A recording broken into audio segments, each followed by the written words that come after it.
Guard! South! Guard! Salamat! Shut!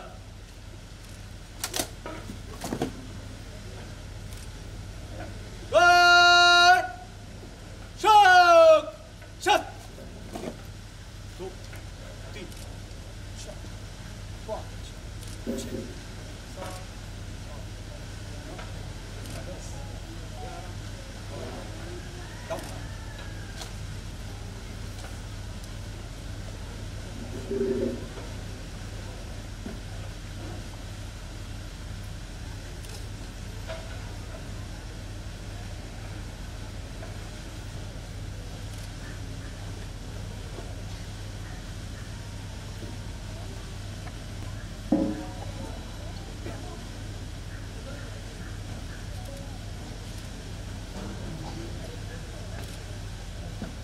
Hey, up. Guard! Salamat! Shut! Guard! Hazard! Shut! Guard! खड़े खड़े एक छलांग भर पेश कर फायर फिर भर पेश कर फायर फिर भर पेश कर फायर खाली कर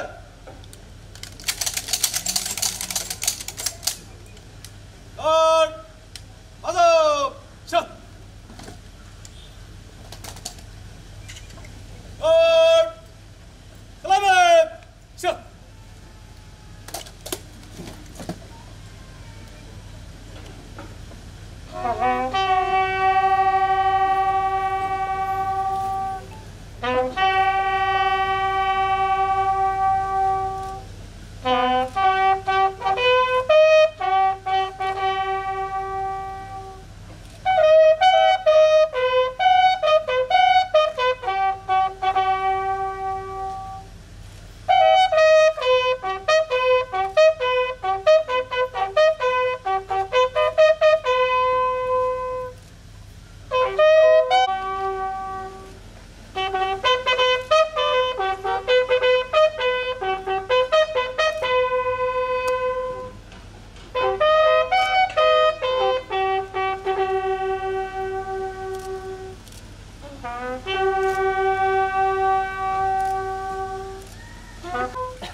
यहाँ पर हुतात्मा सलामी समाप्त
चिरणे, स्वातंत्र्य सैनिक हरी बंधू ठाकूर योजना आहे आदिवासींसाठी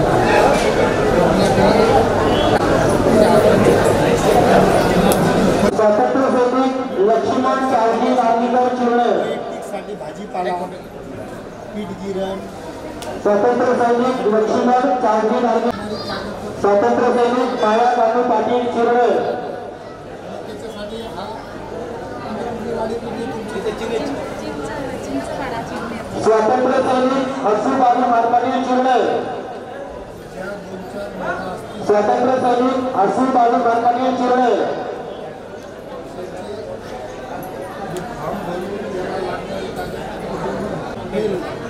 स्वातंत्र्य सैनिक नामाजी गोपाल मोकल चिरणे, स्वातंत्र्य सैनिक नामाजी गोपाल मोकल,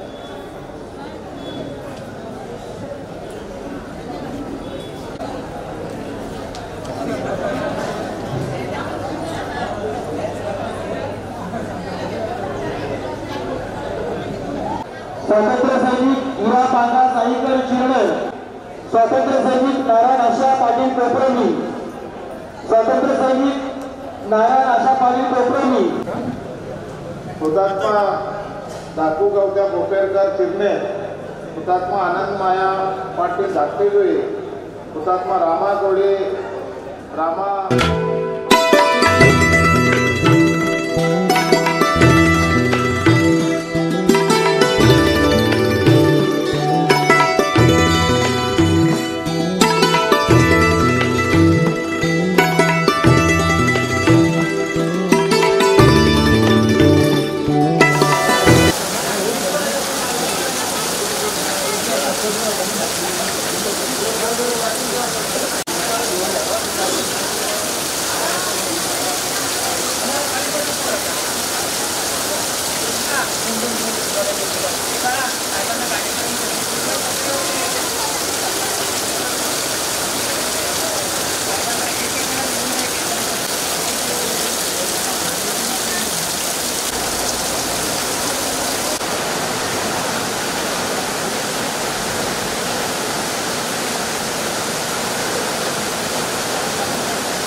आदिवासी विकास प्रकल्प पेन हे फक्त आदिवासींच्या विकासासाठी काम करतं.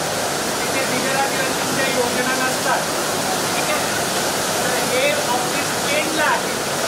ते आपल्याला रायगड, रत्नागिरी आणि सिंधुदुर्ग या 3 जिल्ह्यांमध्ये जे आदिवासी आहेत त्यांच्या विकासाच्या दृष्टिकोनातून ज्या योजना आहेत त्या आलेल्या अधिकाऱ्यांच्या माध्यमातून त्या राबवल्या जातात.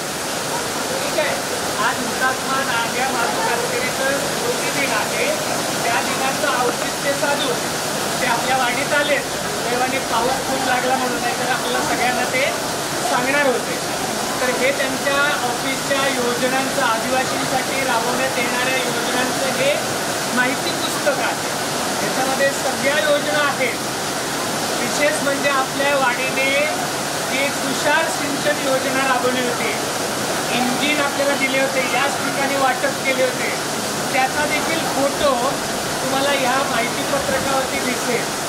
हे माहितीपत्रक पूर्ण महाराष्ट्रात आदिवासी विकास प्रकल्पांमध्ये जातं. तर मी साहेबांना डायरेक्ट विनंती करेन की अशा काही जर योजना असतील तर आम्ही कोणत्या काळात कधी ऑफिसला यावं आणि आमच्या विकासाच्या ज्या योजना आहेत त्याचं फॉर्म कधी भरावं. उदाहरणार्थ न्यूक्लियस बजेटची योजना आहे तर त्यासाठी आम्हाला काय कागदपत्र लागतात आणि ते कधी भरायचे. मी शेरमकर साहेबांना विनंती करेन की त्यांनी 2 शब्द याविषयी ग्रामस्थांना मार्गदर्शन करावं. आपल्या पेंट प्रकल्पाकडून आता रत्नाकर सरांनी सांगितलं की आपल्या विकासाच्या अनेक योजना राबवल्या जातात. त्याचबरोबर शैक्षणिकदृष्ट्या पण अनेक आपल्या शाळा आहेत, आश्रमशाळा, की आपल्या आदिवासी मुलांनी आश्रमशाळेमध्ये जावं.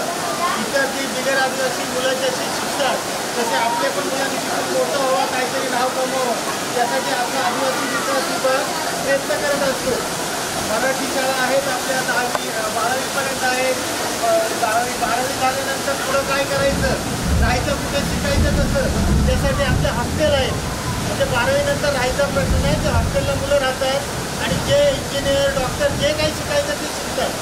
त्यांना सगळे आपण आपल्या डिपार्टमेंटकडून आदिवासी विकास विभागाकडून मदत केली जाते. त्याचप्रमाणे इंग्रजी माध्यमाची, आता सगळीकडे इंग्रजी माध्यमाच्या शाळा आहेत, तर आपले आश्रमशाळा या इंग्रजी माध्यमाची एक आहे कर्जतमध्ये. तसेच इतर ज्या संस्थांच्या इंग्रजी माध्यमाच्या शाळा आहेत तिथं आपण मुलं पाठवतो, म्हणजे आपले आदिवासी मुलं इंग्रजीमध्ये शिकावी, त्यांना इंग्रजीचं ज्ञान व्हावं, असं आपला आदिवासी विकास विभाग काम करत असतो. आणि हे आपण माहिती पुस्तिका जे छापले त्याच्यात प्रत्येक योजनेची माहिती आहे आणि त्यामध्ये आपण काय कोणती कागदपत्र पाहिजे, त्याला काय काय क्रायटेरिया आहे, आपल्याला काय आपल्याकडं असायला हवं, त्याची सगळी माहिती आणि त्याचे फॉर्म आपल्या ऑफिसवर आहे. जर आपण याची माहिती पुस्तक आले की आम्ही तुम्हाला देणार आहोत. जर पाऊस नसतं आपल्या कार्यक्रमात पण आम्ही सहभाग घेतला असता. आणि विशेष म्हणजे काही पावली लोक पण मला इथे दिसतात दुसऱ्या वाडीवरून आलेले. ही जी बागेची वाडी आहे ही सुरुवातीच्या काळामध्ये असे चुडा बेडींची, तुटलेल्या भिंतींची, सगळ्यांची कच्ची घरं होते. सगळ्यांची कच्ची घरं होती. कुठल्याही योजना या ठिकाणी पोहोचल्या नव्हत्या. पण आदिवासी विकास प्रकल्पांनी गेले 7-8 वर्ष इथे मेहनत घेऊन प्रत्येकाला पक्क घर दिलंय. इथे होड्या दिल्यात मासेमारीसाठी, इथे इंजिन दिलंय शेतीसाठी, किराणा दुकान दिलंय, गवत कापण्याची मशीन दिली, उसाच्या रसाची मशीन दिली. आता आज आपण डीजे भाड्याने आणलं या कार्यक्रमासाठी, पण येत्या काही दिवसात आपल्याला ह्या कार्यक्रमासाठी लोककलेचे साहित्य पण आदिवासी विकास प्रकल्पाने दिलं.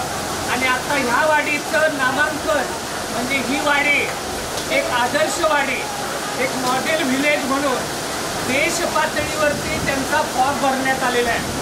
म्हणजे त्या वाडीला आता ह्या वाडीला, बागेच्या वाडीला आता एक सन्मानित करण्यात येणार आहे. हे कौतुक आहे की नाही. अशीच आपल्या इतर वाड्या देखील व्हाव्यात असा आपण प्रयत्न या ठिकाणी करणार आहोत. धन्यवाद. मी साहेबांना विनंती करेन की त्यांनी मते द्यावी.